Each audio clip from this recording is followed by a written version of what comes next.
ایران کے بادشاہ نے اپنے بیٹے کو پڑھانے کے لیے ایک استاد صاحب کا بندوبست کیا۔ استاد صاحب کو کہا کہ میرے بچے کو دین پڑھائیے، میں چاہتا ہوں کل اس نے عنان حکومت کو سنبھالنا ہے تو یہ دین سے آگاہ ہو جائے، اس کو کچھ سکھائیے، پڑھائیے۔ بہت نیک بزرگ بڑے درویش عالم پڑھانے لگے، اسباق مکمل ہو گئے، دین کے اسباق قرآن مجید پڑھایا، احادیث طیبہ کا درس دیا، اصول فقہ سے روشناس کرایا۔ جب بچے نے مکمل تعلیم حاصل کر لی اور آمین ہو گئی، دستار ہو گئی، فارغ ہو گئے، تو پھر ایک دن استاد صاحب نے کہا بیٹے کل تم نے ضرور آنا ہے، کچھ بات کرنی ہے۔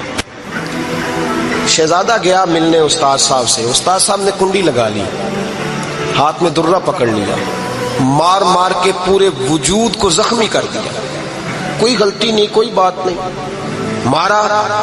اب بچہ آیا آ کے بادشاہ سلامت سے کہا کہ ابا جی سمجھ نہیں آئی، بڑا مارا ہے استاد۔ تو سیانے تھے نا بادشاہ، یہاں تو قاری صاحب روز کٹہرے میں کھڑے ہوتے ہیں، کہا ابا جی بڑا مارا ہے۔ تو والد بڑے سمجھدار تھے، کہنے لگے بیٹا استاد باپ ہوتا ہے، وہ زیادتی نہیں کرتا، کوئی بات ہوگی میں تیرے استاد کو کٹہرے میں نہیں بلاؤں گا۔ اماں سے بات کی، اماں کہنے لگی بیٹا میں تیرے باپ سے کیسے بات کروں، ڈر آتا۔ وقت گزر گیا، 22 سال بیت گئے، 22 سال گزر گئے، بادشاہ کا انتقال ہوا، شہزادہ تخت پہ بیٹھا، پہلا حکم یہ دیا کہ میرے استاد کو بلاؤ، پہلا حکم۔ استاد جی بوڑھے ہو گئے تھے، چھڑی کے اوپر ٹیک لگا کے آئے اور بھویں سفید ہو کے جھک گئی تھیں، یوں آنکھ کھول کے بڑی مشکل سے دیکھا، کہنے لگے شہزادے حکم ہو۔ کب میں شہزادہ نہیں، اب میں بادشاہ بن گیا ہوں۔ استاد جی 22 سال بیت گئے، آپ نے مارا تھا، پر وہ درد چونکہ زیادتی کی تھی، میرا قصور کوئی نہیں تھا، تو نہ میری روح سے درد گیا ہے نہ میرے جسم سے گیا ہے، میں بے اختیار تھا، پوچھ نہیں سکتا تھا، آج با اختیار ہوا ہوں۔ سب سے پہلے پہلا حکم آپ کو دیا، بلایا ہے، بتائے کیوں مارا تھا، کیوں مجھے مارا تھا، میری زیادتی بتائے۔ تو استاد، بوڑھے استاد کی آنکھیں آنسوؤں سے بھر گئیں، کہنے لگے بیٹے بس آج کے دن کے لیے مارا تھا، یہ جو دن آ گیا نا میری زندگی میں اس لیے مارا تھا، یہ میں چاہتا تھا میری زندگی میں وقت ہے، آج کے بس میری مراد پوری ہو گئی۔ کہ صاحب کس لیے، مجھے بھی سمجھائے۔ آپ فرمانے لگے کتنی دیر ہو گئی تجھے مار کھائے ہوئے، کتنا زمانہ بیت گیا؟ کہنے لگا 22 سال۔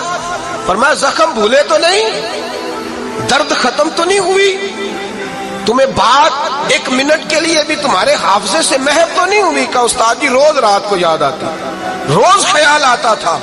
استاد کہنے لگے بھائی تو بے اختیار تھا، پوچھ نہیں سکا، 22 سال تجھے یاد رہا، مجھے پتا تھا تو ایک دن حکمران بنے گا، میں نے تجھے اس لیے مارا تھا کہ بیٹے یاد رکھنا، کسی پہ ظلم نہ کرنا، اگر تجھے 22 سال تک یاد رہا ہے تو جس پر تو ظلم کرے گا اسے بھی قیامت تک یاد رہے گا، اور یہ یاد رکھنا تو آج با اختیار ہوا تو تو نے مجھے بلا لیا ہے، قیامت کے دن غریب با اختیار ہو جائیں گے، مظلوم با اختیار ہو جائیں گے، وہ با اختیار ہوں گے، للہ الواحد القہار، رب کریم کی بارگاہ کے اندر ان کا اختیار ہوگا، اکیلے اللہ کی حکمرانی ہوگی، پھر وہ بلائیں گے بڑے بڑے کج کلا، دنیا میں جن کی پگڑیاں اونچی تھی وہ سر جھکائے کھڑے ہوں گے، دنیا میں جو ڈکٹیٹر بنتے تھے ان کی پشتیں لال ہوں گی، ان کو غدار لکھا جائے گا، قیامت تک نہیں بھولے گا۔ ظلم کرنا تو سوچ سمجھ کے کرنا، نہ کرنا جتنا تم سہ سکتے ہو، اتنی زیادتی کرنا جتنی قیامت میں تم برداشت کر سکتے ہو۔ میرے نبی کریم صلی اللہ علیہ وسلم نے فرمایا ظلم سے بچو، یہ قیامت کے اندھیروں میں سے ایک اندھیرا ہوگا۔ زندگی میں زیادتی نہ کریں، اگر تھوڑی دیر کے لیے کوئی چیز برداشت کر جائیں گے تو وہ فائدہ دے جائے گی، کچھ دیر کے لیے اگر سہ جائیں گے تو نفع مل جائے گا، سہنے کی کوشش کریں لیکن زیادتی نہ کریں، نظر کو، سوچ کو، ذہن کو پاک رکھیں، اور میرے بھائی زندگی پوری ظلم سے بچیں، زیادتی سے بچیں۔